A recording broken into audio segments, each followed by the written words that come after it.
Hello student. आज हम आपको फिफ्थ लेसन शुरू कर रही हैं 10th क्लास का। अब से पहले हमने आपको 4 लेसन एनसीईआरटी में से करवाए थे।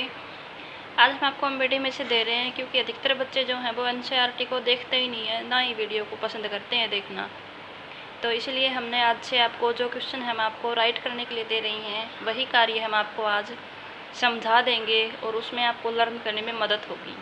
तो सबसे पहले आपका लेसन है खनिज तथा ऊर्जा संसाधन। इसके तहत आप देखोगे खनिज क्या होता है, यानी कि खनिज किसे कहेंगे। तो खनिज वे प्राकृतिक यौगिक होते हैं या फिर तत्व होते हैं जिनकी रचना तथा संगठन एक समान होता है, यानी कि एक ही प्रकार की संरचना के यौगिक होते हैं। ये चट्टानों तथा अयस्कों में पाए जाते हैं, यानी कि चट्टानों के अंदर काफ़ी छोटे छोटे मात्रा में इस प्रकार से मौजूद होते हैं। इनकी उत्पत्ति भूगर्भ में होने वाली विभिन्न भूवैज्ञानिक प्रक्रियाओं के द्वारा हुई, यानी कि भूगर्भिक प्रक्रियाओं के कारण ही खनिजों का निर्माण होता है। उसके बाद है आपका खनिज संसाधनों का महत्व। खनिज बहुत ही अमूल्य संसाधन है, यानी कि काफ़ी महत्वपूर्ण है। ये देश के औद्योगिक विकास मुख्यतः खनिज संसाधनों पर ही आधारित होता है, यानी कि किसी भी देश का उद्योगों का विकास जो है वो खनिज संसाधनों पर आधारित होता है। उसके बाद है खनिजों के प्रकार। तो खनिज 2 प्रकार के होती हैं। तो होती हैं धात्विक खनिज, जिनको हम धातु बोलेंगे, और एक होता है अधात्विक, जिसमें धातु अंश नहीं होता। तो धात्विक खनिजों में 2 वर्ग होते हैं। एक तो लोह खनिज, यानी कि जिसमें लोहे का अंश होता है, और एक अलोह खनिज, जिसमें लोहे का अंश नहीं होता। उसके बाद है आपका लौह अयस्क क्या होता है।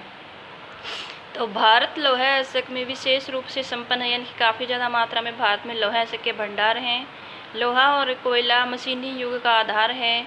एक अनुमान के अनुसार संसार के 1/4 लौह अयस्क के भंडार भारत में, यानी कि भारत जो है वो लौह अयस्क के मामले में काफ़ी ज़्यादा संपन्न है।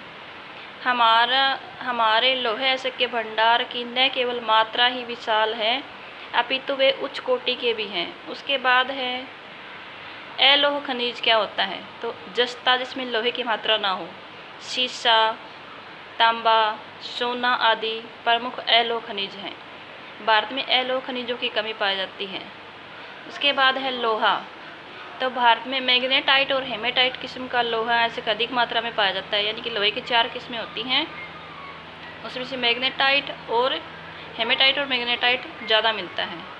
इसमें 60 से लेकर 72% तक शुद्ध लोहे का अंश होता है, यानी कि आधे से ज़्यादा उसमें लोहा होता है, बाकी कचरा होता है। इसी कारण से अंतर्राष्ट्रीय बाजार में हमारे लोहे की बहुत ज़्यादा मांग रहती है। उसके बाद है लौह अयस्क के भंडार। भारत में लौह अयस्क के अधिकतर भंडार झारखंड के सिंघभू जिले तथा उड़ीसा के निकटवर्ती केऊंझर और मयूरभंज जिलों में पाए जाते हैं, यानी कि नॉर्मली क्या है, झारखंड में और साथ में उड़ीसा में ही लोहे के भंडार पाए जाते हैं। उसके बाद आता है आपका मैग्नीज। तो देखिए, मैग्नीज एक लोहा खनिज है। ये बहुत ही महत्वपूर्ण होता है, यानी कि काफ़ी मजबूत होता है लोहा मैग्नीज।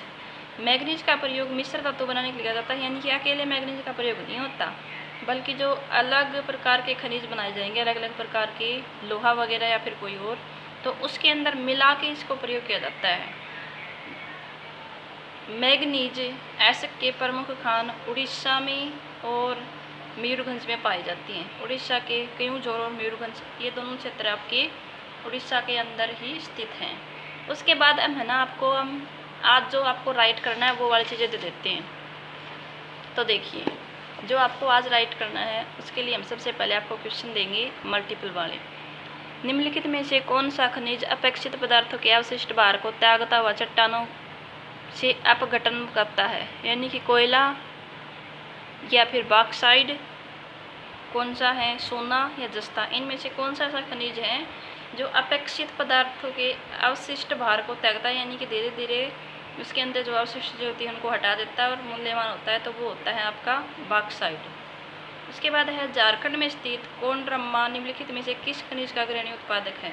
कोंडरम्मा जो है ना, वो आपकी अभ्रक की प्रमुख खान है भाई। अभ्रक सबसे ज़्यादा निकलता है इसमें से।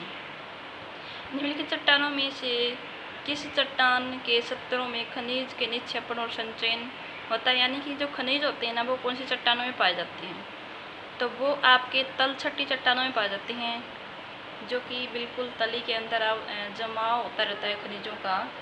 मोनोजाइट रेत में निम्न में से कौन सा खनिज पाया जाता है? ये आपका वेरी वेरी इंपॉर्टेंट क्वेश्चन है भाई, इसको आप महत्वपूर्ण मान सकते हो। क्या है कि मोनोजाइट रेत में कौन सा खनिज मिलता है? तो मोनोजाइट रेत में आपका थोरियम पाया जाता है, जो कि परमाणु ऊर्जा संयंत्रों में काम में लाया जाता है। उसके बाद आता है आपका लौह अयस्क। इनमें अंतर स्पष्ट करना आ गया। निम्नलिखित में से 30 शब्दों से अधिक में उत्तर ना दें। तो यहाँ पर पूछा गया है लौह अयस्क, लौह और अलोह खनिज में अंतर, परंपरागत और गैर परंपरागत ऊर्जा संसाधनों में अंतर। तो 2 क्वेश्चन पूछे गए। सबसे पहले आप लौह और अलोह में अंतर देख लीजिए। तो क्या है, इन खनिजों में लोहे का अंश पाया जाता है और इन खनिजों में लौह अंश नहीं होता, यानी कि लोहे का अंश जिसमें पाया जाता है वो लोहा खनिज, और जिसमें लोहे का अंश नहीं पाया जाता है वो अलोह खनिज। इसमें लोहा, मैग्नीज, निकल, कोबाल्ट आदि खनिज शामिल होते हैं, यानी कि ये सब चीज़ें जो होती हैं वो लोह खनिज में होती हैं। और तांबा, बॉक्साइट, शीशा, सोना में अलोह होता है, इसमें लोहे की मात्रा नहीं होती।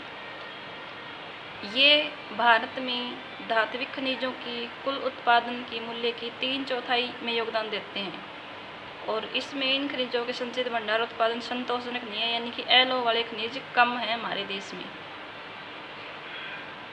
तो उसके बाद एक क्वेश्चन और करते हैं, ऊर्जा के परंपरागत और गैर परंपरागत साधन। परंपरागत का मतलब होता है पुराने टाइम से जो प्रयोग होते आ रहे हैं, और गैर परंपरागत का होता है मतलब नए, और इसका मतलब पुराने।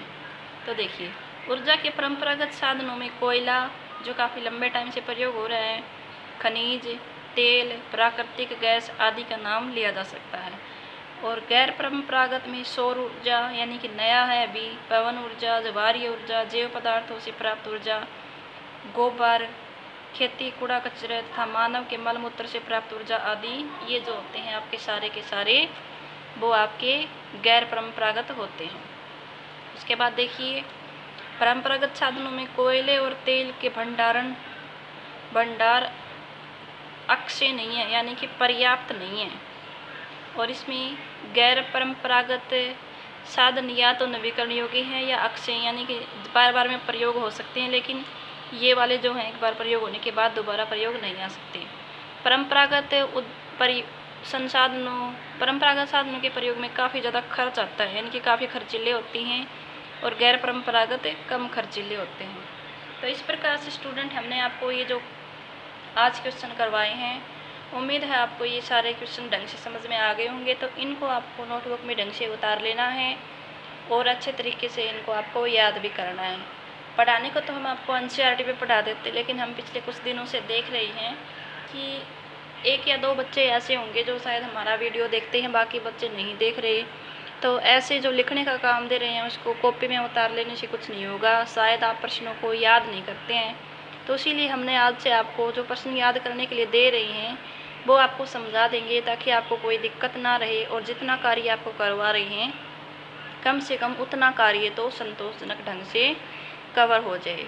तो आज के लिए इतना ही काफ़ी है। कल हम जो क्वेश्चन आपको देंगे वो क्वेश्चन पहले आपको समझा देंगे, उसके बाद आप इन्हीं प्रश्नों को अपनी नोटबुक में उतार लेना, और कम से कम जितना सिलेबस हम आपको घर से करवा रहे हैं उतना आप अच्छे से कर लो, ताकि आपको परीक्षा के टाइम पे कोई ज़्यादा दिक्कत का सामना ना करना पड़े। तो आज के लिए इतना ही काफ़ी है, बाकी हम आपको कल करवाएंगे।